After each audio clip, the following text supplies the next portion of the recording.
Welcome to WELTE every 7th, January 21st, 2023, episode 7. This is the podcast style version of the content that I put out on WELTE. Might ruffle some feathers today. It's going to be one of those type of episodes where I kind of just don't care what y'all think.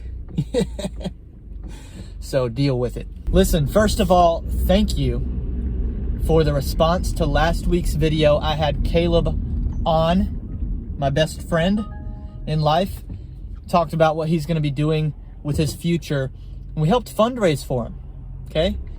And we did a lot better result than I predicted. I don't expect anything of you guys, but I had a prediction aside from an expectation. Guys, you helped raise Caleb $110 this week. I was hanging out with Caleb this morning. I'll be hanging out with Caleb again this afternoon. He's appreciative, and I think that's awesome that you guys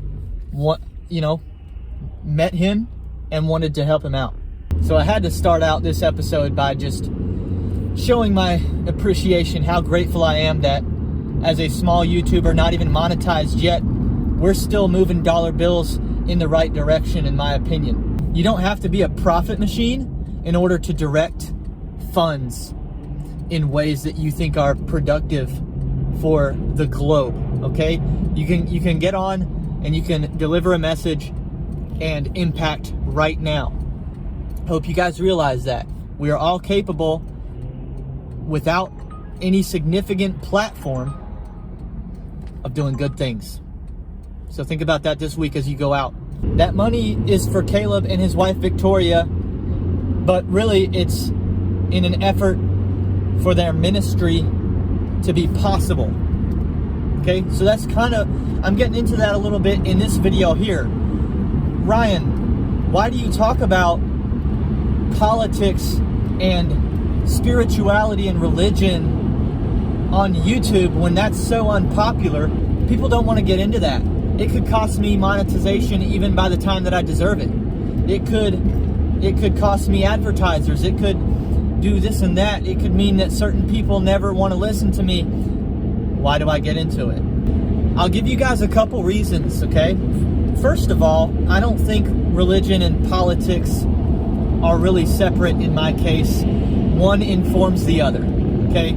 So I'm going to say things that people are going to think are political, but they're really not. And sometimes when I talk about it, I'll explain it directly. It's a religious stance that people have politicized. I'm not trying to be political one way or the other. That's not the intent of any message that I give. In fact, I subscribe to an opinion. I listened to a guy named Royce White, ran for Congress in Minnesota, lost, unfortunately. I was rooting for him. You know why he lost? Probably because of an opinion like this, where he'll just come out and say, hey, conservatives and liberals those are just two names for liberals. Royce is of the opinion that there's a uniparty in America, that no matter which political party you subscribe to, you're still a part of a system that is corrupt and failed and doomed. And if you're a Christian, you're not just living life for the Republican Party.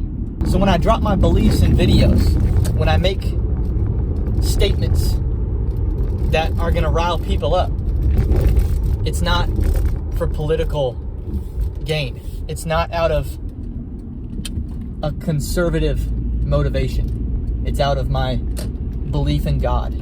Second, what I think happens with a lot of people who gather fame and then go into politics or say something that's controversial politically is the fallout is because it's a change of pace.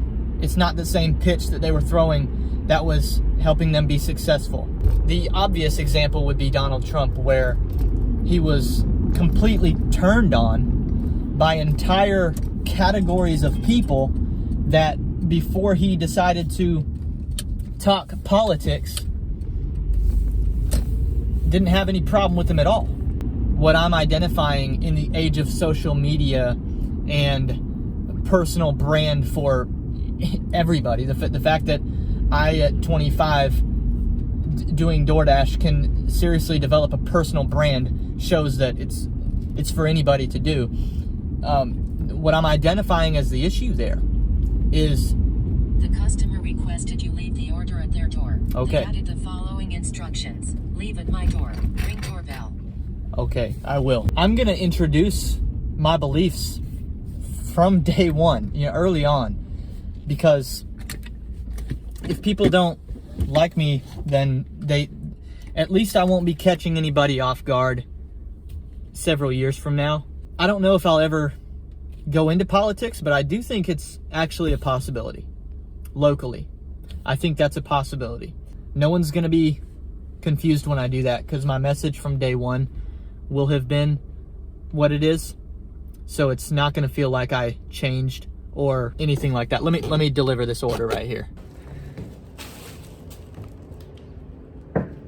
So yeah, basically I don't feel like the ability to cancel me is nearly as possible if I'm just clear from the beginning about kind of where I stand, because I will have built an audience off of it. So the people behind me from the beginning are just going to be people that somewhat, in most cases, agree with me. So if I eventually do something that's against the grain or potentially upsetting to the majority, it just won't matter, because my audience will already be comprised of the unpopular opinion havers. Got my next order to go to. It's going to be Grubhub to Cracker Barrel. Another thing that matters to me, how about tearing down stereotypes? I can make a lot of videos where I don't go there, right? You guys see a lot of those videos. I make funny videos, comedy sketches. Maybe I do things that some people would think, why would he do that as a Christian? In my last video, I pretend chug a beer in my car before I drive DoorDash. That is going to upset the Christians more than it would anybody else, right? Because they're going to say, hey, this is a bad way of representing what you talk about. You can't have 1 foot in, 1 foot out. I don't agree with that. I don't think that's good theology. This morning in Bible study, we were in 1 Corinthians chapter 9. Let me get you guys this verse right here. Verse 19, though I am free and belong to no one, I have made myself a slave to everyone to win as many as possible. Verse 21, to those not having the law, I became like one not having the law. Though I'm not free from God's law, but am under Christ's law, so as to win those not having the law. Verse 22, to the weak I became weak to win the weak. I have become all things to all people, so that by all possible means I might save some. Verse 23, I do all this for the sake of the gospel, that I may share in its blessings. Look, we're not being asked to put on a performance like we're perfect. Okay, that's not gonna impact anybody at all. First of all, because you're not even capable of doing that anyway. It's an impossibility. But anyway, where I'm going with this is the culture has been completely consumed by people that are hostile to what I believe because they've made it cool. I think I'm a cool guy, right? I got the hat and shades on all the time. I'm a cool dude. I don't know, maybe to some I am, maybe to some I'm not. But we've got to make it so that Christians are cool in the culture again. Some of us have to have the capability of doing that. We got to show that life is good on this side of it, right? It's fun. Quit with the narrative that we don't have fun. We aren't funny. We don't get we don't get things socially. Stop with that. So many Christians are cucks, where they get opposition and then think, well, it's not my place to tell a satanic person off. God's in control. He'll handle it. Quit being a cuck. God is handling it by putting you on earth at the same time that somebody else who's not a believer is. You were God handling it. You have a voice because God expects you to use it. That's God handling it. bringing it to YouTube is controversial right now. You talk about the feud that's going on between Steven Crowder and the Daily Wire right now. If you don't know what I'm talking about, the very brief synopsis is it's two very popular conservative voices on YouTube that have two different methods on how to impact the culture. I've listened to both parties. I'm hearing both sides of the argument, and I think it's hard for me to take a position. There's truth to what both sides are saying. I think as for me and my channel, I think I'll end up falling more on the Steven Crowder side of things, where it's like everything be damned, my own gain. I don't care whether I receive a check from YouTube or not. At the end of the day, I'm trying to, but I'm probably not going to alter myself at all in the effort of satisfying YouTube so that they, keep me in good graces. In the end, I don't think I'll really care at all. It'll just be what it is. For the last year or two, at least, maybe more, if I really think about it, before I even realized why I was in the midst of the transformation that I'm in, I've been on a dedicated focus to be fearless, to step into my role as a man fearlessly. I really don't know how to do God-honoring, living life in Jesus' example, Christianity, without that. I really don't know how you do that.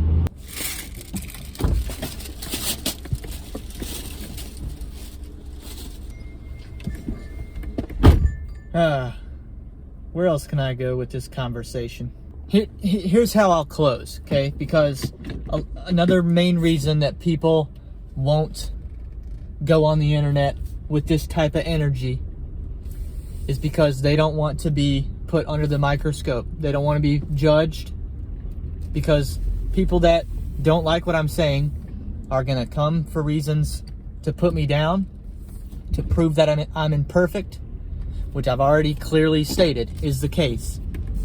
And they'll say, your imperfection is why your religion should be counted out. And I'll say, nope, my imperfection is the exact reason why I do need Jesus. That's the whole point. There are things that I've done that can be proven that are sinful and I shouldn't have done. And if you're really forgiven, you should reach a point where you're not uncomfortable with it anymore.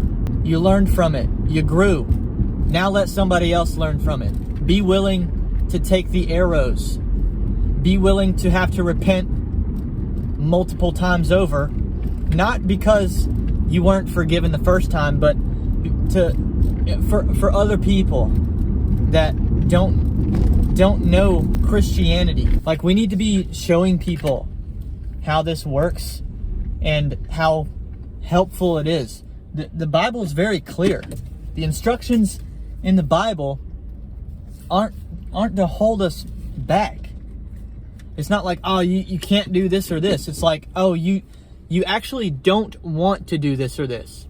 You want to sacrifice what feels good in the moment for what is righteous and what is actually the healthy way for you to live.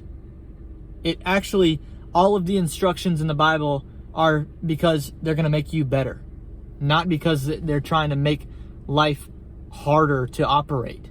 Coming around to the point, I would rather the conversation be about how I don't deserve eternal life, how I'm imperfect, how I need Jesus. All things I agree with. Put me down as many times as possible. Damn me to hell repeatedly. I get it.